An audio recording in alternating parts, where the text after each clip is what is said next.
जयकारा बोल मेरे श्री गुरु महाराज की जय। एक गांव में फकीर बाबा रहते थे। मालिक से बहुत प्यार करते थे।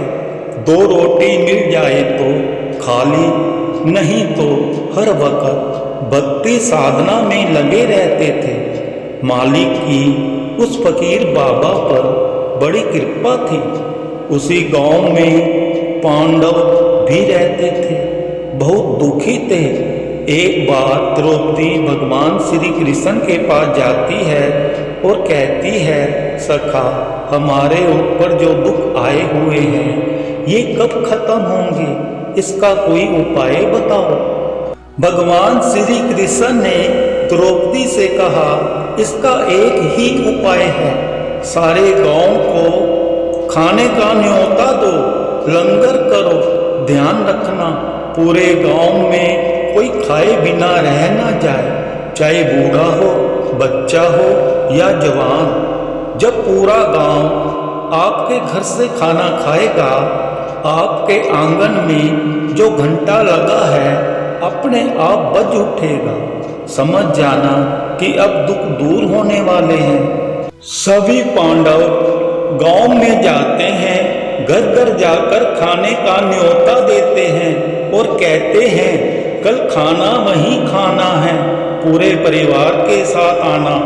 अगले दिन पूरा गांव, बच्चे बूढ़े, औरतें और जवान खाने के लिए द्रौपदी के घर आते हैं और पेट भर खाना खाते हैं, खुश होकर जाते हैं, आशीर्वाद भी देकर जाते हैं। जब पूरा गांव खाना खाकर जाता है, जैसा कि श्री कृष्ण भगवान जी ने कहा था, आंगन में जो घंटा लगा है अपने आप बजेगा।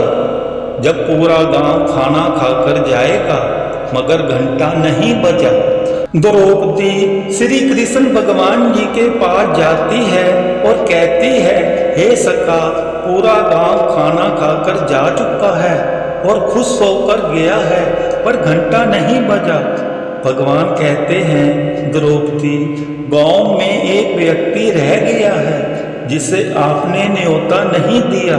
गांव में जाओ, एक पेड़ के नीचे एक फकीर बाबा बैठे हैं। अगर वो आपके घर खाना खाएंगे तो घंटा अपने आप बजेगा।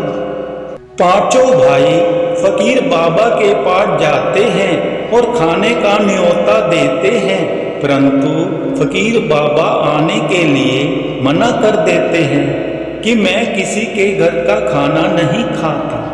पांडव उदास हो जाते हैं और आकर द्रौपदी को बताते हैं कि फकीर बाबा आने के लिए मना कर रहे हैं। अब द्रौपदी अकेली फकीर बाबा के पास जाती है, प्रणाम करती है और घर पर भोजन करने के लिए कहती है।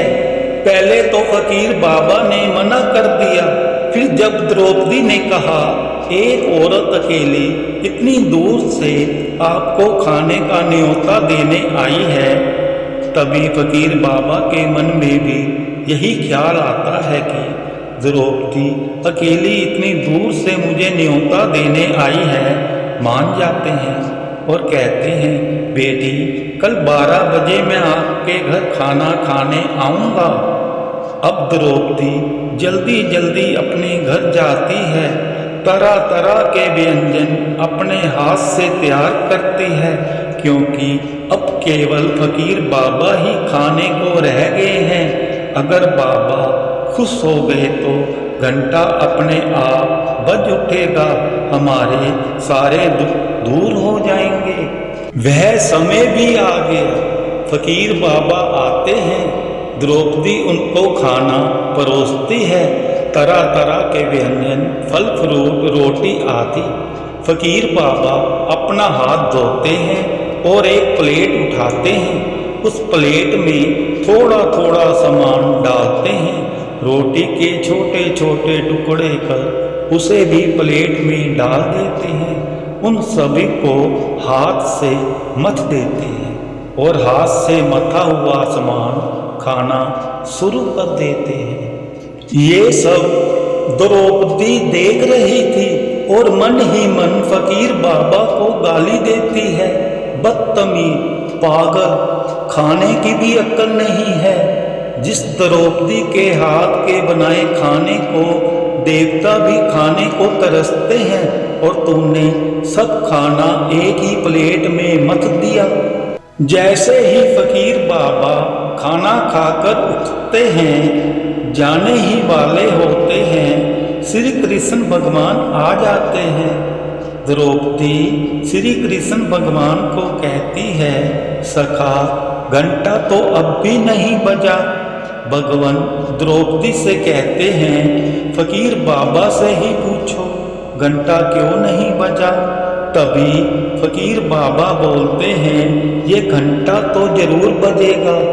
जब द्रौपदी सबके सामने बोले कि जब मैं खाना खा रहा था, द्रौपदी ने मुझे कौन कौन सी गाली अपने मन में दी है, तभी ये घंटा बजेगा।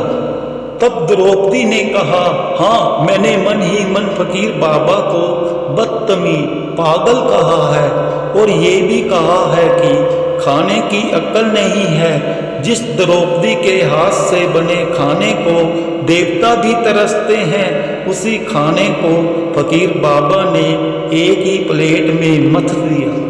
द्रौपदी के इतना बोलते ही घंटा बज उठा।